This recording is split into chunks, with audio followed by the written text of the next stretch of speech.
தூத்துக்குடியில் மோட்டார் பயன்படுத்தி சங்கு எடுப்பதற்கு விதிக்கப்பட்ட தடை தற்காலிகமாக நிறுத்தி வைக்கப்பட்டுள்ளதால் சங்கு கூலி தொழிலாளர்கள் போராட்டத்தை வாபஸ் பெற்றனர்.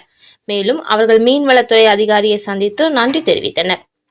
தூத்துக்குடி திரேஸ்புரம் கடற்கரை பகுதியில் இருந்து 350க்கும் மேற்பட்ட நாட்டு படகுகள் மூலம் சுமார் 3000க்கும் மேற்பட்ட தொழிலாளர்கள் ஆழ்கடலில் மூழ்கி சங்கு எடுக்கும் தொழிலில் ஈடுபட்டு வருகின்றனர்.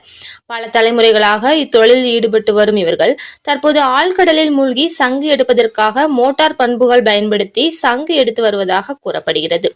இந்நிலையில் சங்கு குழி தொழிலாளர்கள் மோட்டார் பம்புகளை பயன்படுத்தி சங்கு குளிப்பதற்கு தடை விதித்து மீன்வளத்துறை உத்தரவிட்டிருந்தது.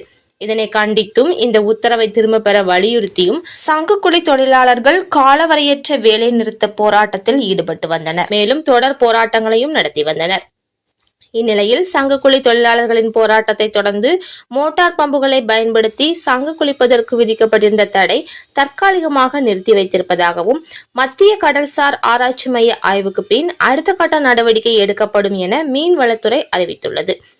இதனை அடுத்து அனைத்து சங்குக்குழி வியாபாரிகள் மற்றும் தொழிலாளர்கள் தூத்துக்குடி மீன்வளம் மற்றும் மீனவர் நலத்துறை உதவி இயக்குனர் புஷ்ரா சப்னத்தை சந்தித்து நன்றி தெரிவித்தனர்.